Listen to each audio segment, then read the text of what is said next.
Hey everybody.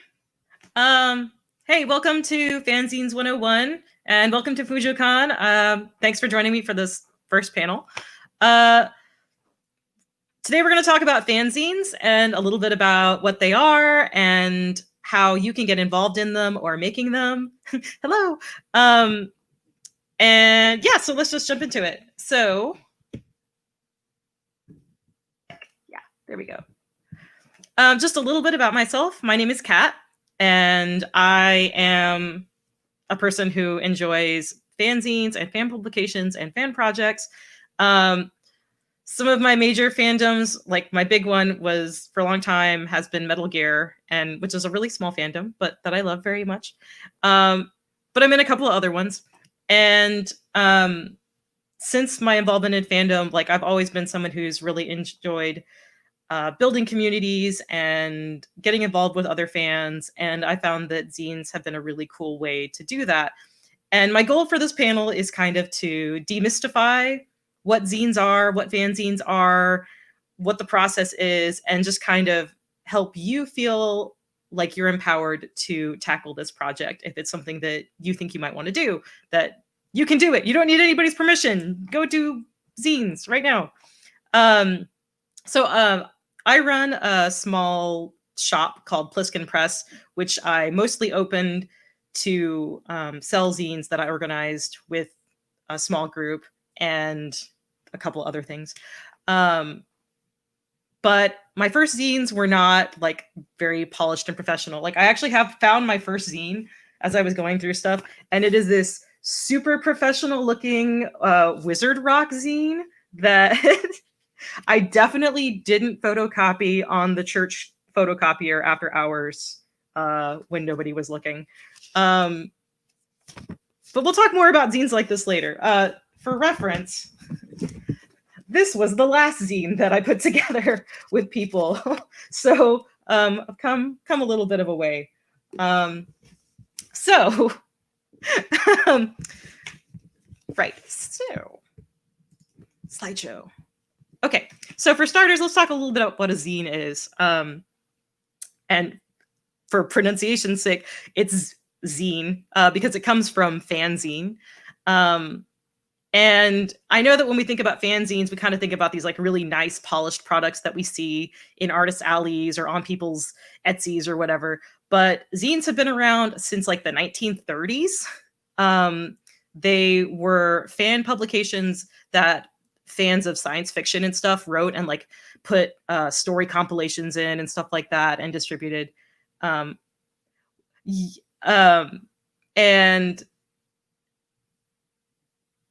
in the 1970s, there was kind of an explosion of popularity where the punk rock scene really took off, and zines became a part of that as like people were embracing that like punk rock DIY aesthetic. And I still think that in a lot of circles that DIY mindset is still a part of things.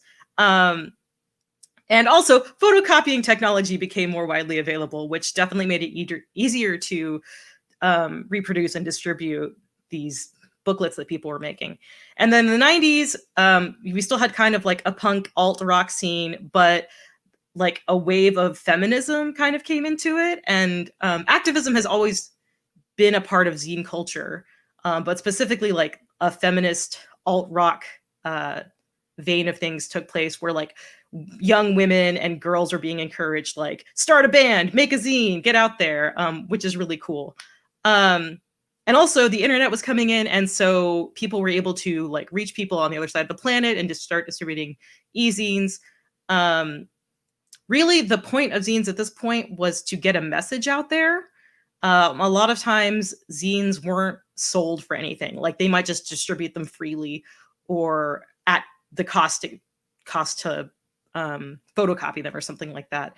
I took a printmaking class in college where one of our major projects was to put together a class zine, and we literally just dumped them in all the newsstands around campus so that people could pick them up.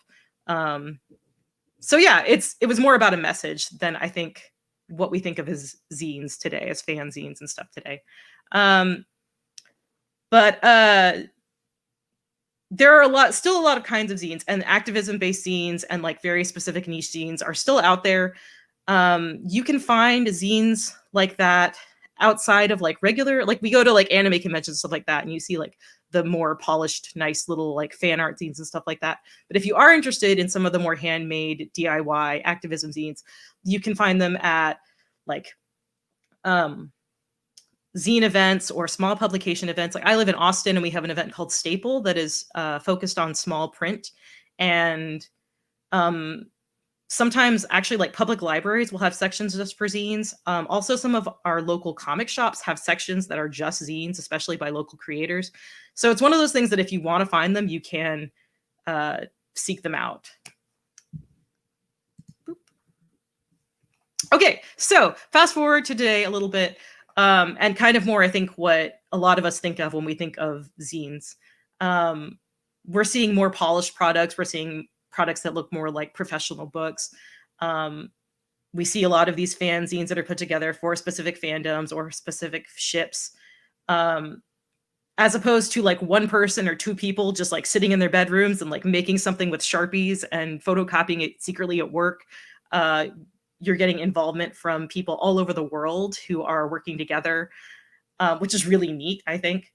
However, of course, it costs a lot more to produce a professional looking book that has a glossy cover and holographic foil or whatever. So instead of, like these free books or these at cost books, like people are obviously charging more. And then, of course, sometimes there's leftover money. And so it's sort of up to the organizers whether that money is going to a charitable cause or whether that money is going to be distributed amongst all the contributors. And that's kind of just up to the project and the people involved in it. I don't think there's a right or wrong way to do that. But it's just kind of up to you, and probably also what the laws are in your area. So if you're interested in getting started in zines, I think that a really good way to get started is to start in somebody else's zine, especially if you're able to find someone that is trusted and knows what they're doing and knows how to organize a project. You may want to consider starting as a participant. So my first recommendation is just like, get good at what you do. Whether you're writing and you're looking for a zine that takes writing submissions, or you're an artist, whatever your skill is, practice it, hone it, develop your style that makes you stand out. Make yourself a commodity in that sense, that when people see your application and eventually see your work in a zine, they're like, oh my gosh, it's that person, and they get excited about it. I also think it's really important to have an accessible portfolio where when you start applying to these zines, it's really easy for the organizers to see your work and see a body of your work. And if you're someone who has a lot of different styles, like, oh, I can do really cutesy, but I can also do this like really serious, realistic work, you may want to be able to showcase those, but also like let people zero in. Like you may want to put things in organized folders or something so that depending on what you're applying to, they may be looking for something different. So you don't want to send them necessarily to a folder that has 100 different pictures in it that are all different. If, they're trying to look for something that's like, it's an all chibi zine. Well, okay, then like you want to have a folder that they can look at that's just chibis, what's relevant to them or something. Same thing with writing. Like if, I think it's really good to have a showcase of like, to show that you can write a 500 word story and a 5,000 word story so that, they can kind of see your breadth. And I also think it's really important to shop around for the right zine for you, like what's the right fit, because I think it can be very exciting. Like you see news about a zine and you're like, oh my God, it's that fandom I love. And you want to apply for it right away, which is great. Like enthusiasm is great. But if you just are looking to get involved in a zine and you're not really sure about like which one, don't be afraid to shop around. And like, you may end up finding out that there's a zine for a thing you didn't even realize was a thing, or for a cause that you didn't realize anybody else cared about. And that's a good reason to look at accounts that specifically advertise zines of all types. Because like you may be thinking like, oh, I want to participate in a zine that's about this fandom. And then you realize, oh my gosh, someone's doing a zine about this cause that I actually really care about. And you may not have been looking for that in the first place. So I think it's really good to look around for different kinds of zines, not just for their focus, but also different styles. It's good to cast like, you know, a broad net as far as applications and stuff like that. But there's people out there doing that legwork that are researching zines, putting all that information in one place. So take advantage of that information. When you're ready to apply,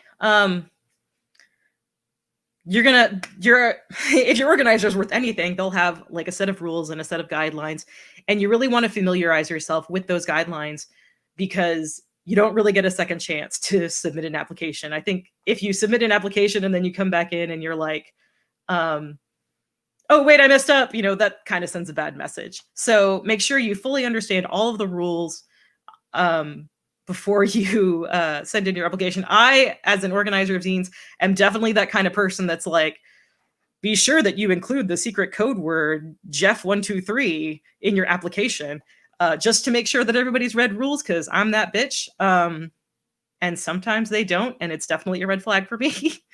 I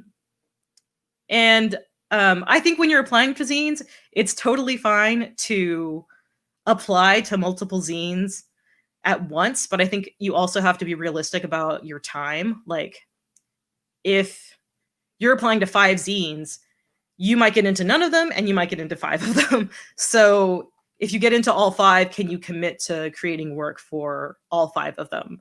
Or would you have to end up saying no to people? And that's kind of a weird thing. And it may end up putting you on like maybe a gray list for future projects. So just be realistic about that. Like, if you are just really eager to get into something, like, don't worry, because there will be more zines. Like, if you're trying to get into that Boku no Hero zine, don't worry. Like, if you don't make it to this one, another one will come along. You can pace your applications. I also think it's really important to like value yourself and your time as a creator. And part of that means vetting the organizers. And that's going to mean something different to everybody.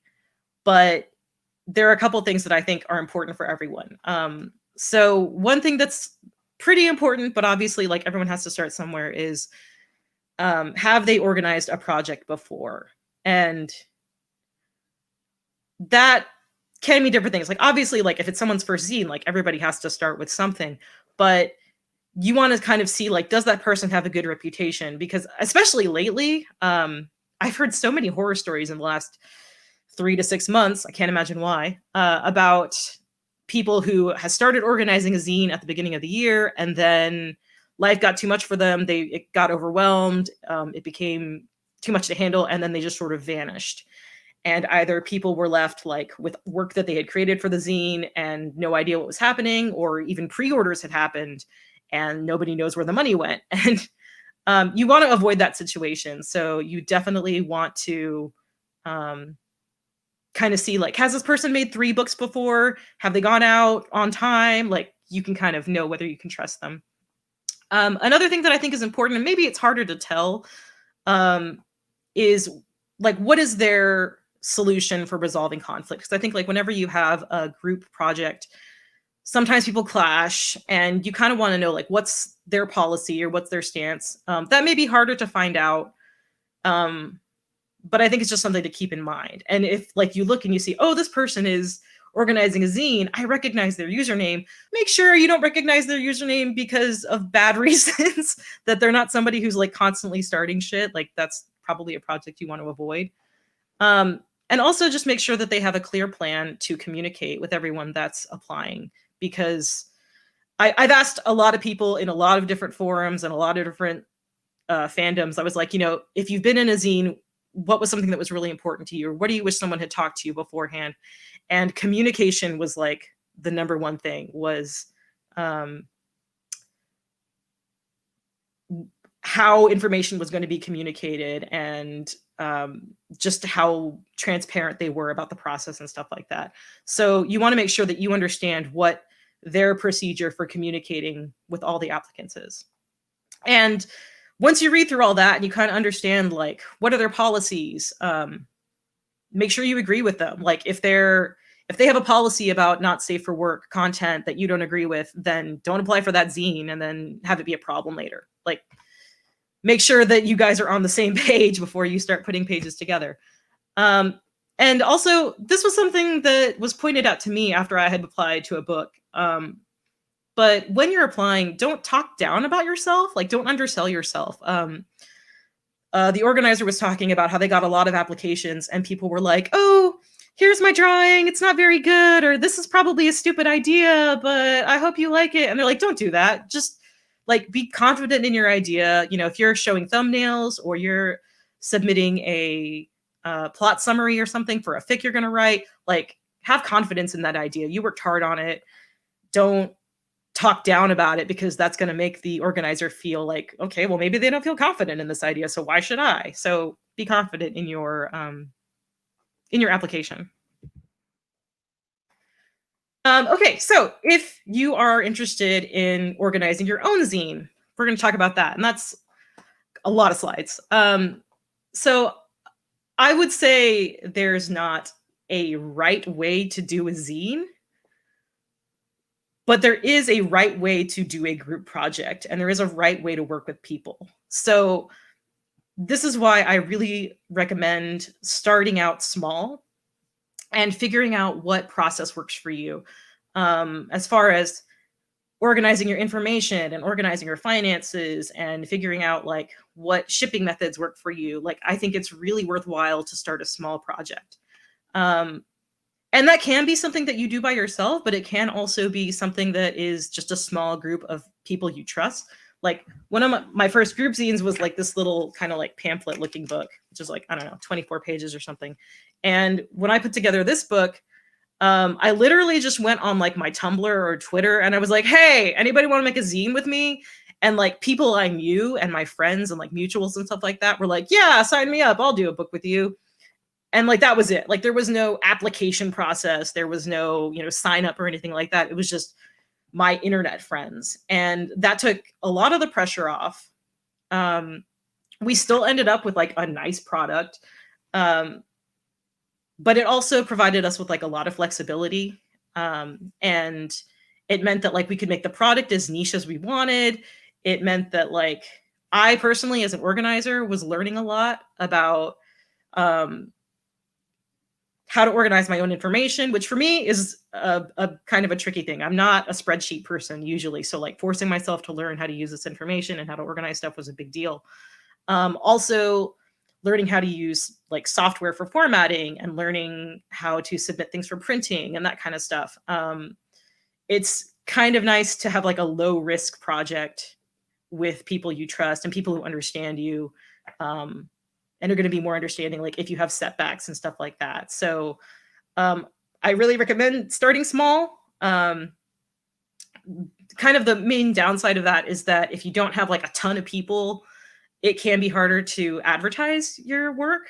But I think at the same time, like your production costs are probably going to be lower. So like you don't necessarily need to sell as many books. So that's just something to keep in mind.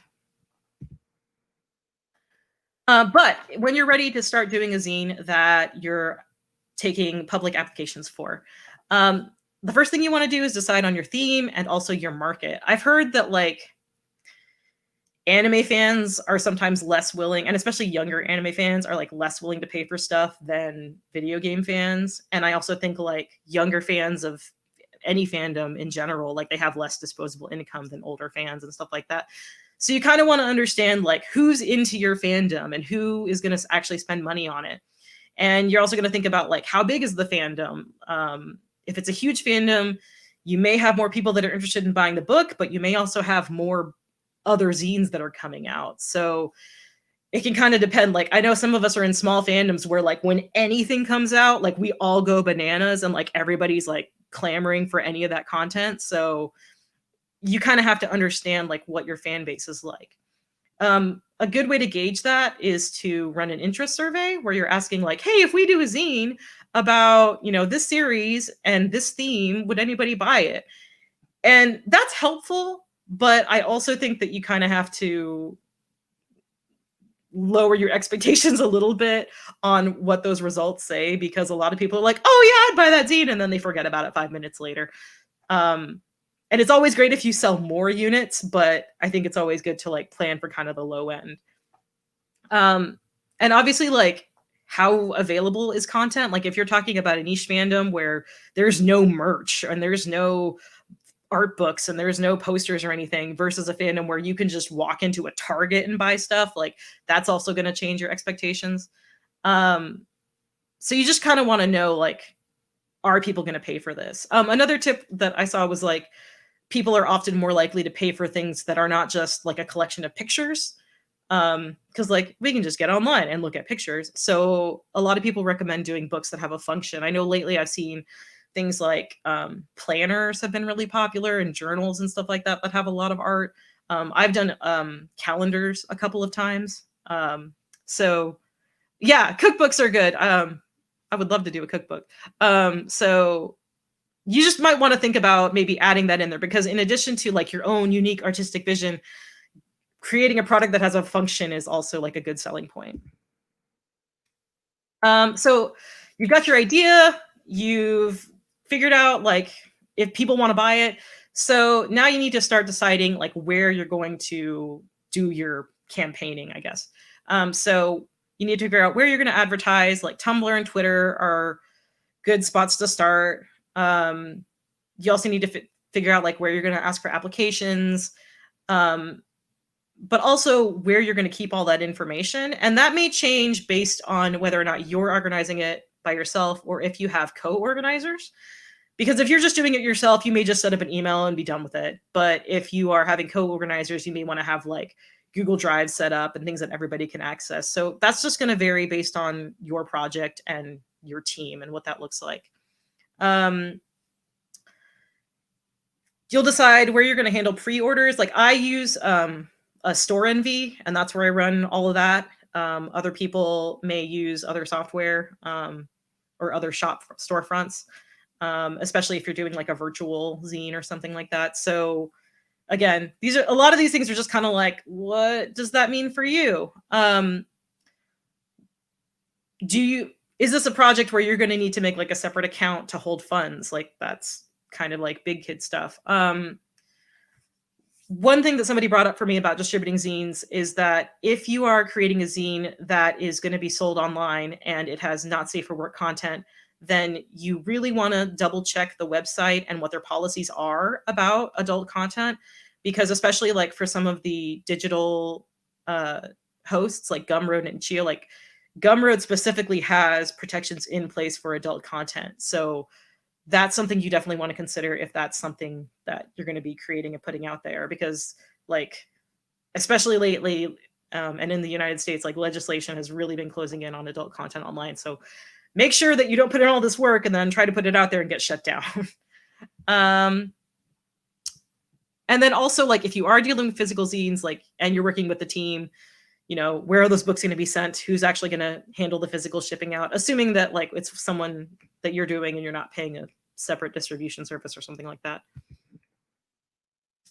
When you're starting your applications, to start with, you're just going to be looking for basic ideas. You just want people to give you thumbnail sketches of what their art is going to be. You just want quick summaries, maybe a couple of sentences of what people might want to write. And depending on what your project is, you may want to ask for people's second choice. Like so this big anthology that I ran here is really heavily fiction based. So I was pairing artists and writers together and to make illustrated stories. And I knew that it was a small fandom and I didn't want to necessarily not include a writer just because they had an idea that was similar to another writer. So when writers applied, I was like, hey, give me your number one pitch and then give me your number two pitch. And in case someone else has a similar number one pitch, I may hire you to write the second one. And the same thing that when artists applied, they gave me like their top 3 picks for what they wanted to illustrate so that I had more flexibility to match stuff up and didn't just have to kick somebody out because the numbers didn't line up, like, and they were a perfectly good artist or something like that. So again, that's going to depend on your project, but it is something you might consider depending on how big or small your fandom is and how many applicants you might have. If you are working with a team, especially, you might want to consider creating a rubric for grading your submissions. If it's just you and you're running the show, then that may be extremely subjective. And you may just be like, wow, I didn't think I was looking for this, but this artwork showed up and it's amazing and I definitely need it. But if you're working with the team and you want to minimize drama, then and clashing opinions, then I think having a structured rubric and agreeing on that before applications start coming in is a really good idea. And what you're looking for is going to differ based on what you are, creating. But I think you definitely need to make sure that you are clear about communicating that with your applicants. That was something that a lot of people told me, was that they hated when they applied for a zine and then they got rejected because their artwork was too cute. And they were like, oh, I can do realistic artwork. You didn't tell me that's what you wanted, and things like that. So you want to be very clear. Like, if you have a specific vision, use that very specific language in your application description, that like, we're looking for artwork that has really bold, vivid, graphic colors that looks like a 1960s comic book or something like that. Like, you want to make your style expectations really clear. And then you also might want to consider reasons that would keep someone from being considered as an applicant, like just kind of like flat out rejection. So, if someone's underage and is applying to your 18 and up zine, that would be a flat no. For me, if it's someone that shows they can't follow instructions in the application process, that usually speaks that they're not going to follow instructions later on when things start getting more complicated. So it's definitely a red flag for me. Again, this is all really subjective. It's going to depend on your project. So once you get your applications in and you know who you're going to select and who you're going to work with, you want to notify everybody. I prefer to do emails because I feel like this is very private information. If people want to go on their social media later and say like, I made it in the zine, that's great, but that's not your job. If someone gets accepted, awesome. You want to let them know very clearly what's coming up next. If you're going to use a different venue to communicate, like if you're not just sending emails, but you need people to join a Twitter or join the Discord or something like that, you want to have clear instructions for that. It's pretty good to have a reminder of the upcoming deadline and dates, just kind of a timeline. Like, we want to have these books out. Excuse me. We want to have these books out by August. Your first check-in is, in July or whatever. Or that's really short, but just to kind of give them like a general view and also just instructions of how to do stuff.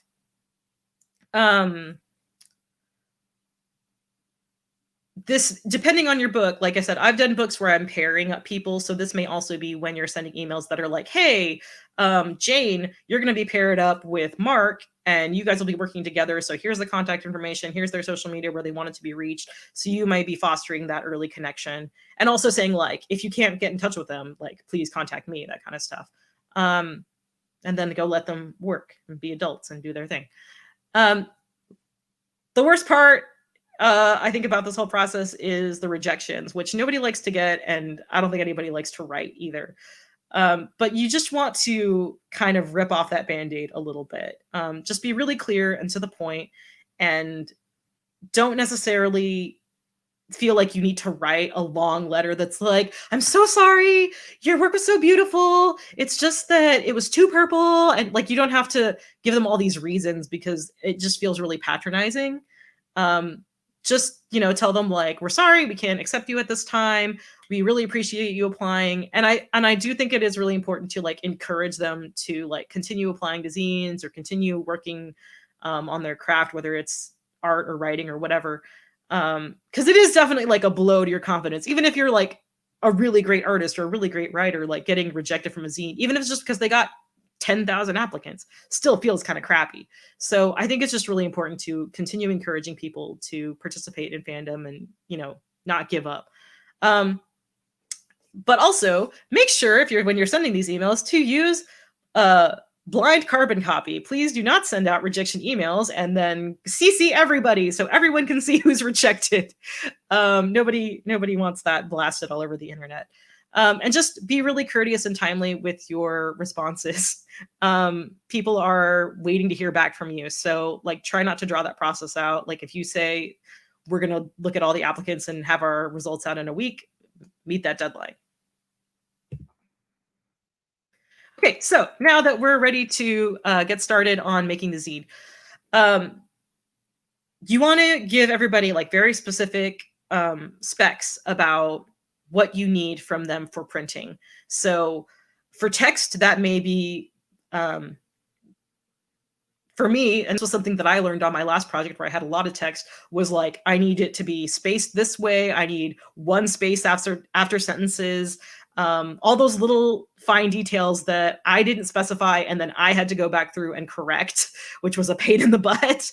So don't do what Donnie Don't does. For art, you definitely want to explain things like bleeds. And if you don't know what bleeds are, so for example, on my very professional first zine, you see all these very nice white borders where the photocopier doesn't actually go all the way to the end. And to avoid that on like a more quote unquote professional looking zine, what ends up happening is they actually print it out further and then they trim the book down so that the color goes all the way to the edge of the pages. And when the artists are creating work, that means that they need to create a work that's actually this big and not this big, so that when it gets trimmed, the artwork doesn't actually get trimmed off. So you need to like make it very clear to the artists like what that size is, where sometimes they'll give you guides like especially for comics, like make sure that all important information and text is within a certain margin. And that will be given to you by the print house that you choose. Like they'll tell you what their specifications are. So be sure to give that information to your artists. Artists are visual people. I found that giving them a picture version of like what the page should look like helps. I also, I never thought I was going to have to specify this, but it became a problem multiple times. But make sure they know what orientation the book is in, because I've gotten horizontal pieces for vertical books, and then that was a whole thing. So just make sure that's clear. Again, you always want to keep reiterating that timeline and check-in dates and all that kind of stuff, just because you want to keep everybody on track. And you want to, if you are doing this over 3 months and you've got 2 or 3 time check-ins, send out reminders maybe a week ahead of time, like, don't forget, we're going to get check-ins are coming up in a week or whatever.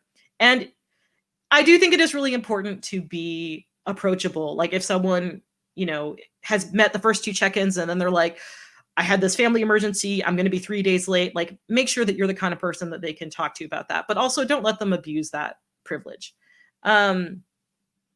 Behind the scenes, you're going to want to figure out how you want to organize your information. That may mean different things, especially based on how many applicants you have and how many people you're working with. I just mostly use like Excel, not even Excel, I'm not fancy, like Google Sheets, just to keep track of like, this person has submitted their artwork, or this person has checked in, or this person has asked for an extension, and I'm highlighting things in different colors to let me know where different people are, or what I'm waiting on and stuff like that.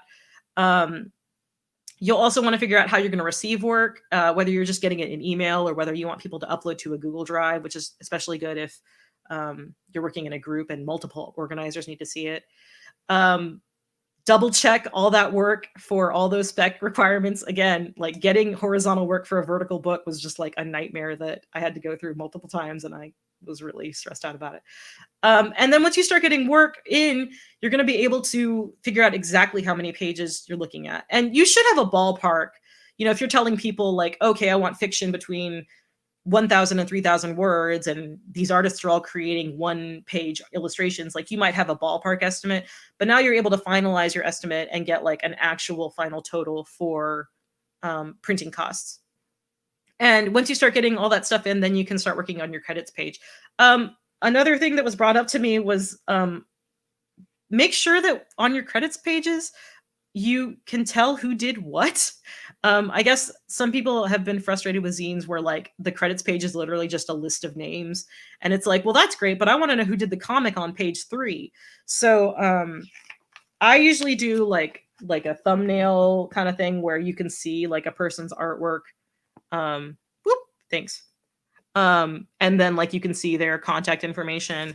And if there's fic, I'll go ahead and put that information directly like on the story under the title or something like that. So yeah, just make sure that people can get credit for their work, especially if it's a zine that you're doing for charity and like they're not getting any money out of that. All right, so it's time for pre-orders. So we've got our finalized page count. We've got, you know, you're guessing that you're going to order a certain number of books. I personally think it's really important that the contributors to my books get a gratis copy. Whether or not they have to pay for shipping is something that may depend on how many books you can realistically expect to sell. I always aim to be able to send my contributors a copy free of charge, like including shipping. So that may vary, and I think that's okay. Like if you have to charge them shipping, especially for international people, I think that's okay as long as you're clear at the beginning about that like our goal is to send you a free book, but you may have to pay for shipping depending on how many units we sell. And I usually try to price my books, and this is just for me and how I price things.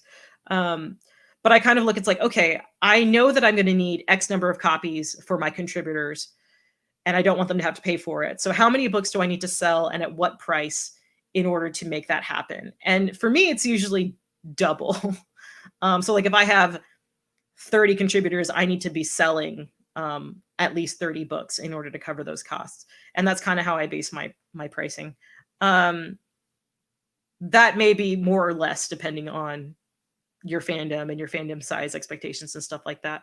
If you've ever sold merch, which is something that I know is really popular for zines, but I feel like the finances work very similarly, so I didn't want to like spend too much time on it.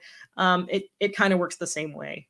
You're also going to want to create your storefront. We talked a little bit about to handle your orders, whatever storefront you're most comfortable using. They all have their ups and downs, kind of like based on what their fees are, if they charge you or if they charge the customer. And so you're just going to have to look at like what works for you. And then it's really important to create a graphic that showcases, like to advertise your work. I personally like to do kind of a collage where I'm taking little snippets of different artwork and stuff like that and putting it together in an attractive way so that people kind of have an idea of what's happening in the book. If you have any merch, like mock-ups of that merch, whether it's just like the design that's going to be on the keychain or the stickers or whatever, you want it to look really attractive because like this is your advertisement. This is what people are going to see when they decide if they want to buy it. I also think it's really important to include the contributor names because like some people are big fandom names and they might be a draw just because they're in the book. So, or, you know, people see their name on an advertisement, they're more likely to share it. They're like, look, mom, I'm in a book. But the idea now is to like get people hyped like as much as you can.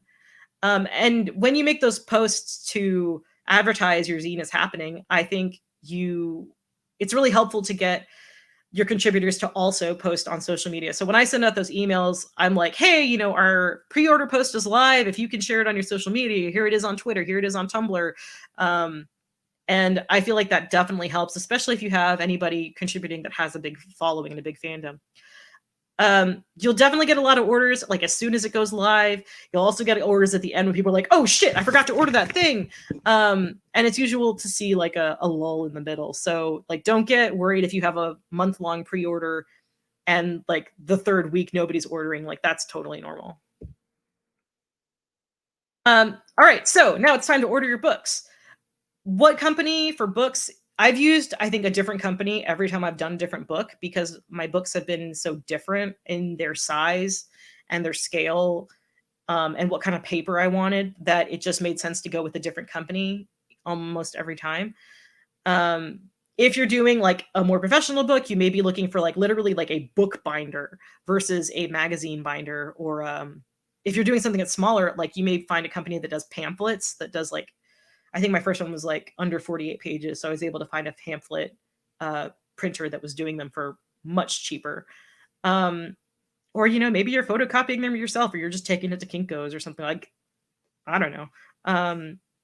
I did find like one place that was a comics publisher that also had kind of crazy options where like you could pick a grab bag paper and they had like all kinds of like crazy recycled papers with like confetti pattern speckles in it or whatever. And like if you want that more homemade feel, like that's another option. So you just kind of want to shop around and see what is right for your book.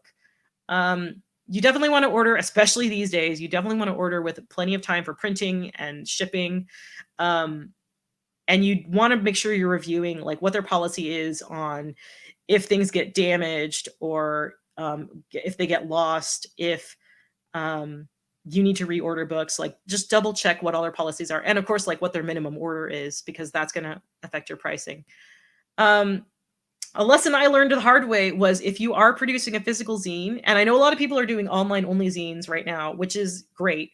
But if you are producing a physical zine, get a physical proof.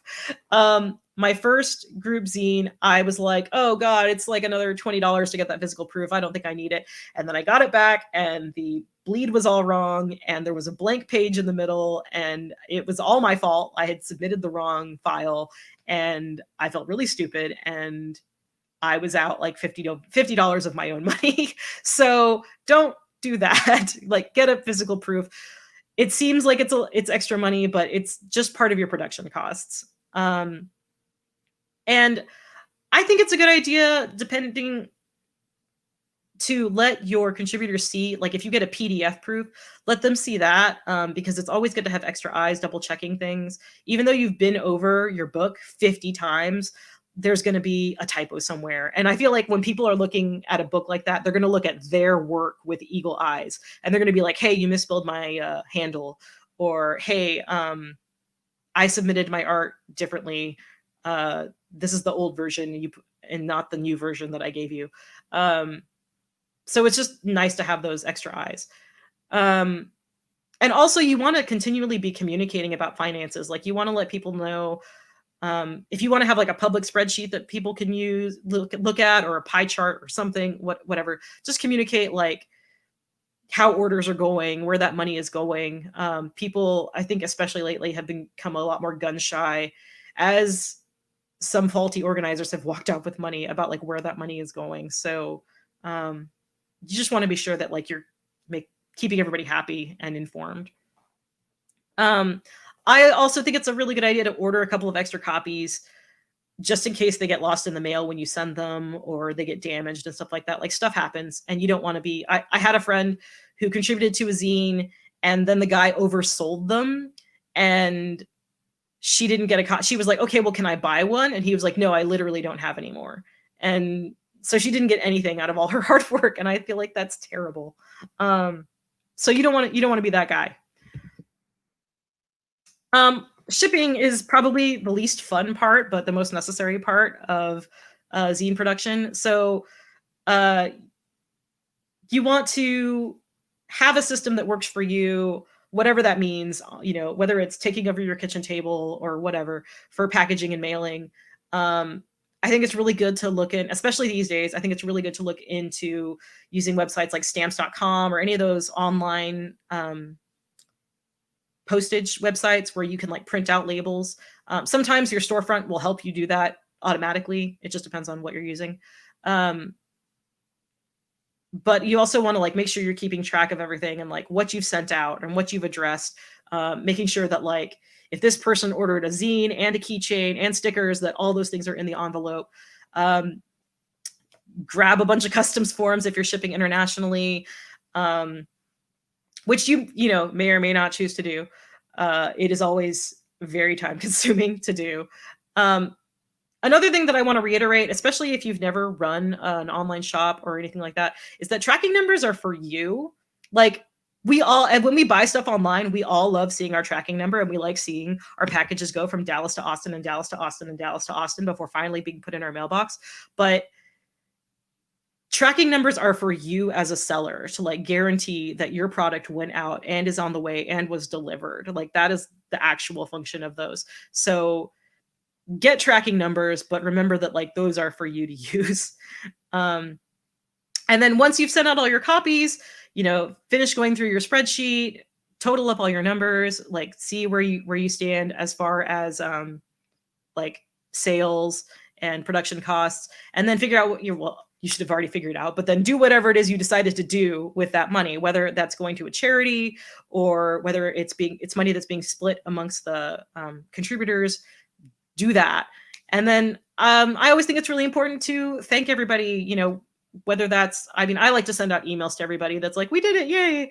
But you may also be posting on like your social media account and then close down all those accounts and everything. If this is not a recurring project, which I know sometimes they are, um, close all those accounts down and finish it up, close up shop.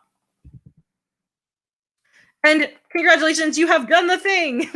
And I just think it's really important to like take a deep breath and be really happy about what it is that you've done and contributed to the fandom. For me personally, um, all my books and projects have been for charity, and so I've never necessarily been stressing out about like how much money they took in. Like if we donate $50 to charity or $500 to charity, it's great either way. Um, for me, zines are really about community building, and especially in like a smaller fandom, it's really about doing something with those people that have that same interest as me. So I definitely like to sit back and like feel good about like, we did this, we created this, we put this out there. There's now fandom content that didn't exist before, and I feel good about that. Um, and these are some resources that I used. So this website, lunachai.com, has a very detailed, like if you were listening to me and you're like, that's cool, can you talk slower and for like 5 hours? Lunachai.com has a very meticulously broken down, I think it's like a 5 post article about creating zines and all their process. And they have lots of beautiful pictures of a project they did. So I think that's a really good resource to check out. Girlzines.net is a website like literally from, I think it was last updated in like 2004 or something like that. And I was like, whoa, archive, an artifact on the internet.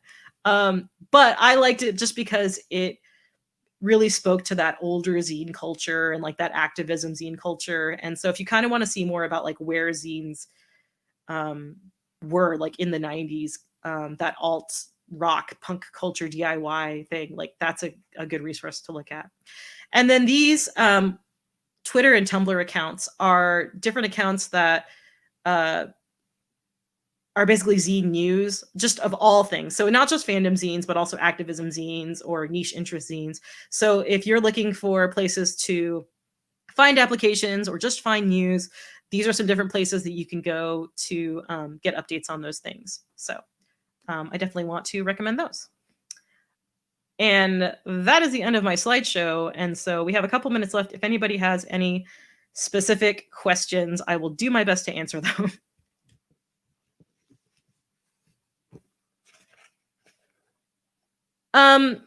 I have heard specifically that gum. Okay, so the question is, what are some good digital distributors for not safe for work things? I've noticed a lot of my fave not safe for work artists are on itch.io. I have heard that Gumroad specifically has protections for not safe for work content. I don't have a lot of experience with that. But yeah, I've heard that Gumroad is a website that specifically protects not safe for work content. So that may be one to look into.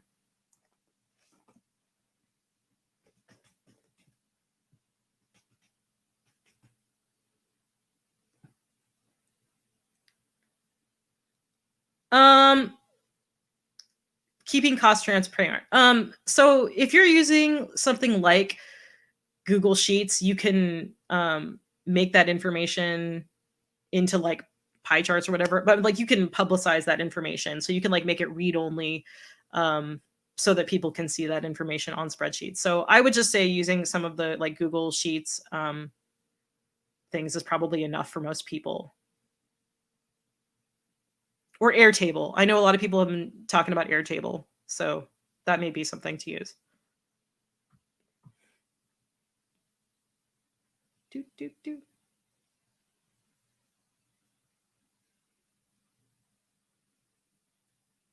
Waiting for more questions.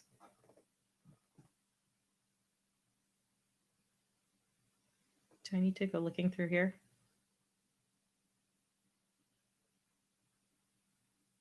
Someone just wrote zines.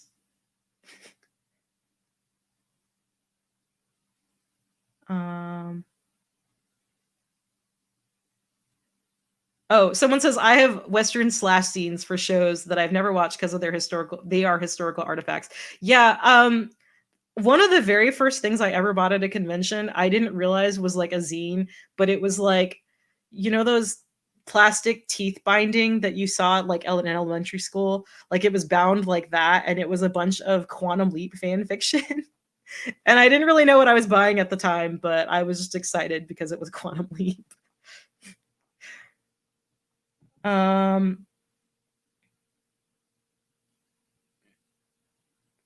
to see what else is on here. Do I know any publishing sites that are okay with boys love or not safe for work for physical copies?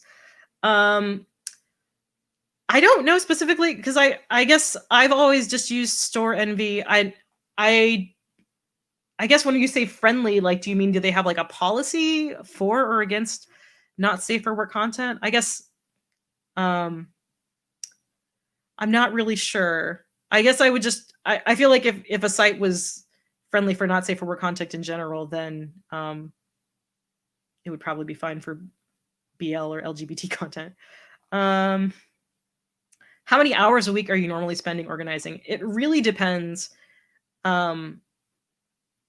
I feel like for me the answer is as many as I'm available. And I think you just need to be realistic about your time, because the last thing you want is to finish a project and just be like, oh, I'm glad it's over. Like, I'm sick of it. I don't even want to look at it. Like, you want to get that box of books and be like, oh, it's here. I'm so excited, you know? So I think that's really dependent on you. For me personally, a lot. I would say probably 10 to 12 hours for some of the larger projects. Like for the big book, like the novel size book I was showing you, probably 10 to 12 hours, because that was a lot of formatting and a lot of like, I had to go through manually and italicize words and stuff like that. So it was a lot. Doing print proof or physical arts. Physical arts emissions that are later digitized, still a big part of zines.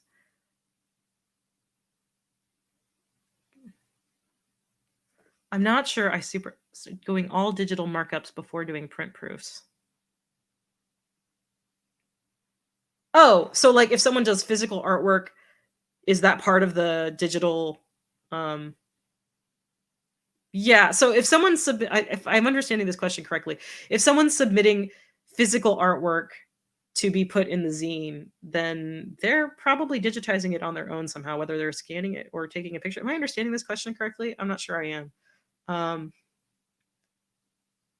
Yeah. So if someone's doing physical artwork, they're usually responsible for digitizing it, whether that's scanning or taking a photograph or whatever that is, so that they can take that into Photoshop or whatever and then adjusting the levels how they like it, and then that will be put in there. If yeah, if I'm understanding that question correctly, like I will leave color correction up to the artists themselves. Like that is their vision. It will look how they look, and then once they see the PDF proof, then they can decide like, oh, that needs to be changed. That is another thing I didn't mention. If you are making physical zines, you definitely want to let the artists know whether they need to be submitting artwork to you as CMYK,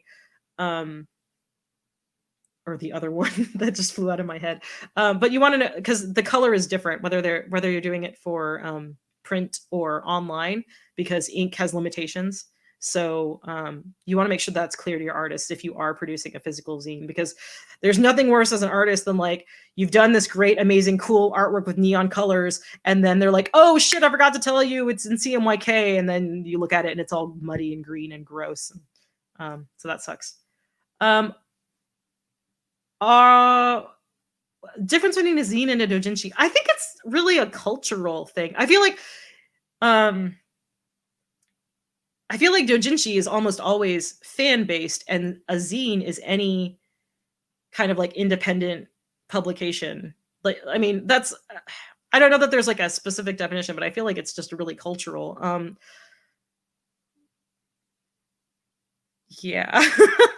And I feel like doujinshi are almost always comics, right? Or like almost always illustration, and zines can be entirely text if you want. I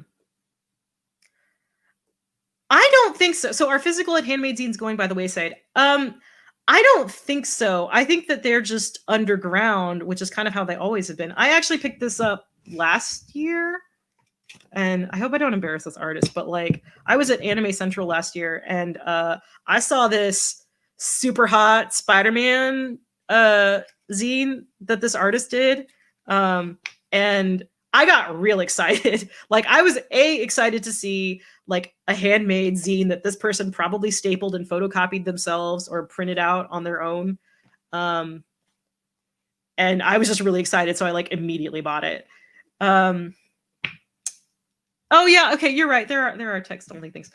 So I think I would love to see more like handmade DIY books. Like as I love the professional, um, super nice, slick, you know, holographic cover books that people are producing. But to me, like I feel like there's a sense of intimacy and community based with like the more handmade, personal zines that I really like. So, and I think they're less intimidating and like a good way to get started. So like, go forth and make zines.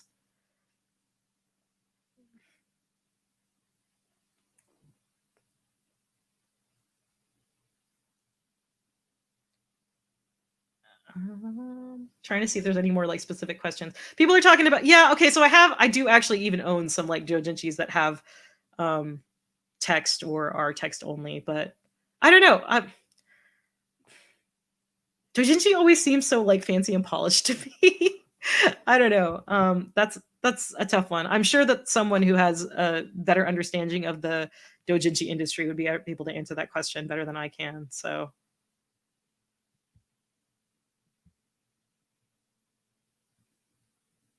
um I'm just looking to see if there's any more questions I see specifically. But we're almost out of time.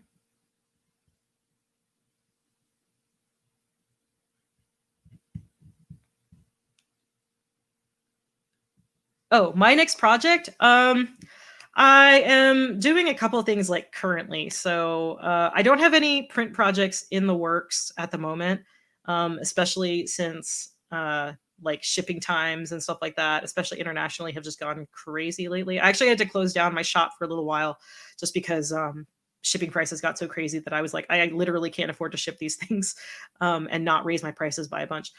So I'm working on some like online projects.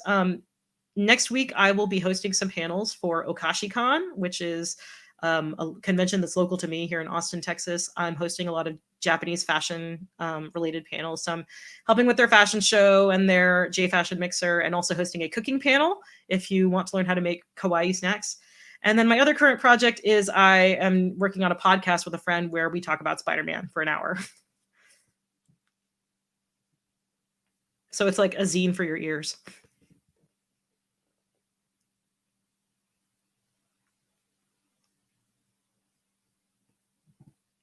I think that might be it. It's true. I can cook many things. Yes, please come to OkashiCon. It is also a free online convention, and we have worked really hard to put together programming. So I would love it if you guys would come and see us there next weekend.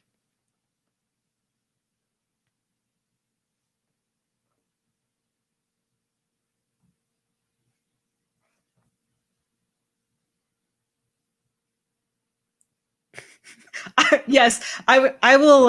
I will mention that to my co-host. We are now making an ear zine. It's no longer a podcast.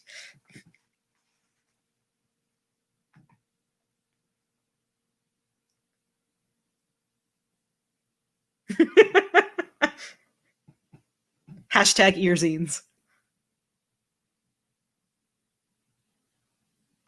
Okay, well, thank you guys so much for coming to my panel. I hope you guys have a good rest of the convention. I'm sure I'll see you at some of the other games and stuff.